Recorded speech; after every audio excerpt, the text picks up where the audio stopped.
Dining table पे रखते हैं आप सारा सामान।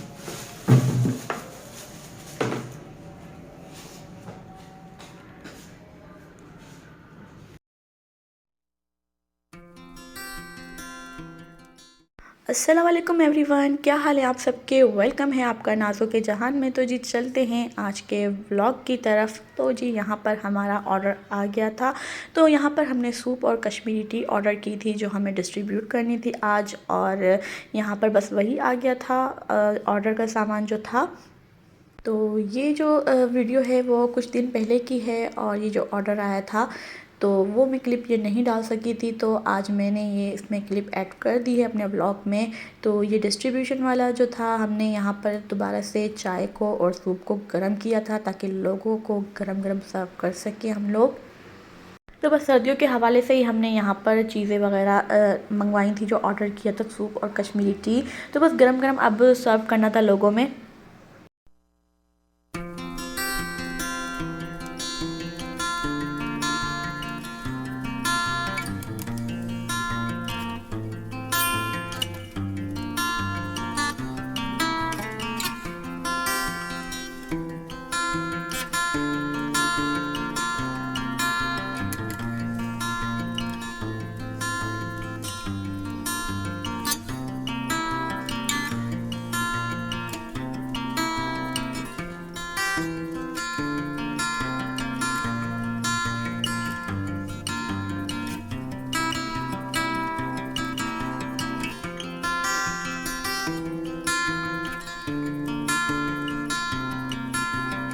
तो यहाँ पर कश्मीरी टी वगैरह गर्म हो चुकी थी अच्छे से, और सूप वगैरह भी गर्म हो चुका था। और अब हमने इसके ऊपर मसाले वगैरह, सोया सॉस, चिली सॉस वगैरह ऐड करना था, और फिर गर्मा गर्म हमने डिस्ट्रीब्यूट करना था इसको।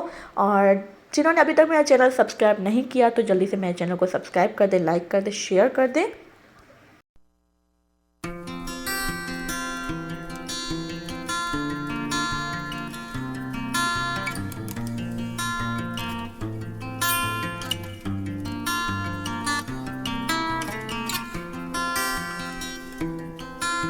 तो जी ये है नेक्स्ट डे की क्लिप, और यहाँ पर हमारी मॉर्निंग हो चुकी थी, और आजकल अम्मी की छुट्टियाँ हैं तो सबकी मॉर्निंग 11 साढ़े 11 बजे तक होती है।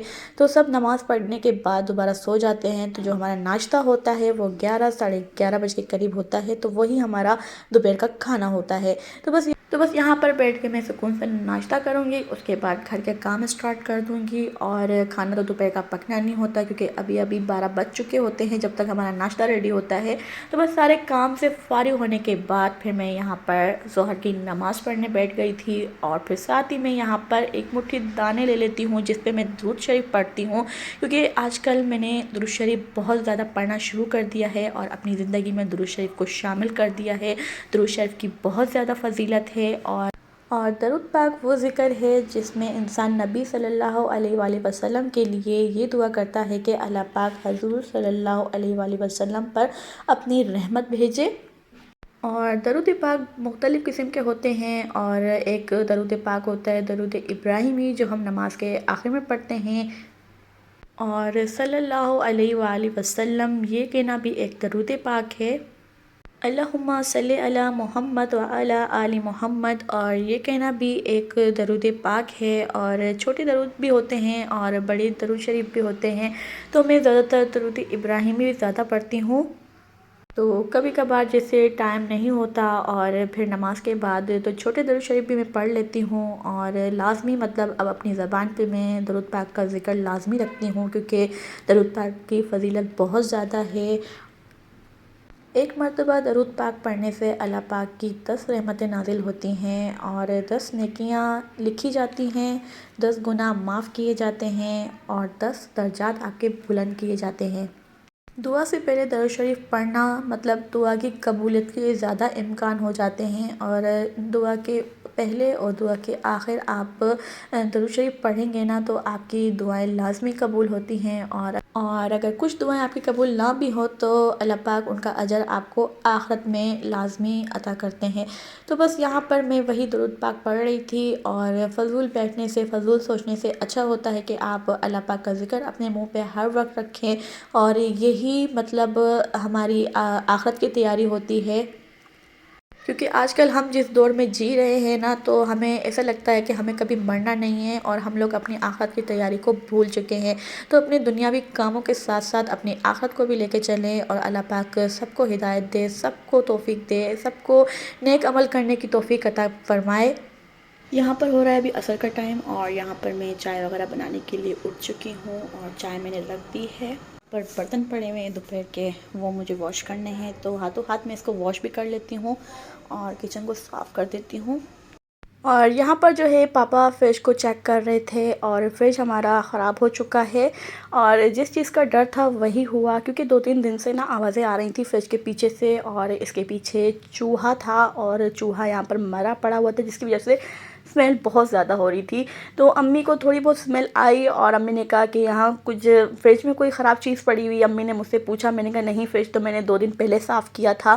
तो चूहा जो है वो फ्रिज के पीछे फंस चुका था, जिसकी वजह से वो निकल नहीं पा रहा था और फ्रिज के पीछे बहुत गंदी स्मेल हो रही थी और फाइनली वो फ्रिज भी ख़राब हो गया। जिस चीज़ का डर था वही हुआ और बस यहाँ पर पापा चेक कर रहे थे कि क्या ख़राबी है। इसको अच्छे से हमने साफ़ किया दोबारा से और उसको फिर अब हम दिखाएंगे कि क्या इसमें ख़राबी है। और फ्रिज के बगैर ज़िंदगी बहुत ज़्यादा अधूरी है, काफ़ी चीज़ें ख़राब होने का ख़दशा होता है और बस जल्द से जल्द इसको बनवाना है हमें। तो जी यहाँ पर मैं भिंडी ले आई थी और इसको मेरे को वॉश करना है। वॉश करके मैं इसको 10 से 15 मिनट रख दूँगी ताकि इसका पानी ड्राई हो जाए। उसके बाद मैं इसकी कटिंग करूँगी और फिर रात के खाने की तैयारी करूँगी। क्योंकि भिंडियों में थोड़ा सा भी पानी रह गया ना तो भिंडियाँ लेस छोड़ती हैं और फिर आपकी अच्छी नहीं बनती। और फिर मुझे तो इसको फ्राई करना है और फ्राई भिंडी तो फिर मज़े की लगती है चावलों के साथ। तो रात में मैं इसको चावलों के साथ बनाऊँगी। गाइस यहाँ पर मैं मगरिब की नमाज़ पढ़ के फ़्री हो चुकी हूँ और भिंडी वगैरह मैंने पहले से कट करके रख दी थी और प्याज कट करके रख दी थी। तो आज हम फ्राई भिंडी प्याज के साथ बना रहे हैं और मैंने भिंडी की रेसिपी, काफ़ी रेसिपीज़ मैंने अपने चैनल पे दी हुई हैं, आप लोग सर्च करके देख सकते हैं। तो आज बस जस्ट मैं रूटीन बता रही हूँ अपनी कि क्या मैंने रात में डिनर में बनाया था। और आपको अगर रेसिपी देखनी है फ्राई भिंडी वगैरह की तो आप लोग मेरे चैनल पे देख सकते हैं, वो मैंने पहले से डाल दी है। तो जी बस चलते हैं, अपनी रेसिपी स्टार्ट करती हूँ और जल्दी जल्दी पकाना है मुझे। और तो बस यहाँ पर मैंने भिंडियों को फ्राई होने के लिए रख दिया था, साथ ही मैंने इसमें शिमला मिर्च कट करके डाल दी थी और जब ये थोड़ी सी गोल्डन ब्राउन हो जाएंगी तो फिर मैं इसमें प्याज डाल दूँगी और बाकी स्पाइसेस इसमें डाल के फिर मैंने इसको पका देना है। तो जब तक हमारी भिंडियाँ फ्राई होती हैं, जब तक मैं यहाँ पर गाजर, नींबू और मिर्ची का इंस्टेंट अचार बना रही हूँ। इसकी रेसिपी भी मैं दे चुकी हूँ पहले अपने चैनल पर, तो आप लोग ज़रूर विज़िट कीजिएगा। तो चावलों के साथ अचार बहुत मज़े का लगता है और आज बस दिल चाह रहा था कि चावल हों और भिंडी फ्राई हो और साथ ही अचार हो, तो मैंने गार्लिक राइस बनाए थे फ्राई भिंडी के साथ और इंस्टेंट अचार बनाया था। तो बस आज फ्री बैठी हुई थी, बोर हो रही थी, मूड मतलब अच्छा हो जाता है मेरा कुकिंग करने से और फिर मज़ा आता है। कुकिंग तो मेरा मतलब शौक़ है और मैं शौक़ से करती हूँ। तो बस यहाँ पर मेरा डिनर रात का रेडी हो चुका था और ये है मेरे डिनर की फ़ाइनल लुक। और भिंडियाँ और इंस्टेंट अचार और गार्लिक राइस ये रेडी हो चुके हैं। आप लोग को ये रेसिपी कैसी लगी मुझे कमेंट बॉक्स में ज़रूर बताइएगा। और भिंडी वगैरह की रेसिपी मैं दे चुकी हूँ अपने चैनल पे, तो आप वो रेसिपी भी देखिएगा, अचार की रेसिपी भी देखिएगा। तो बस खाने वगैरह से फ्री होने के बाद वॉक के लिए गई और वॉक करने के बाद फिर घर आ गई, क्योंकि आजकल कराची में ठंड बहुत ज़्यादा है। और फिर आधा घंटा करती हूँ लेकिन मैं करती ज़रूर हूँ। तो मिलती हूँ नेक्स्ट वीडियो में, तब तक के लिए मुझे दुआओं में याद रखिएगा। अल्लाह हाफ़िज़।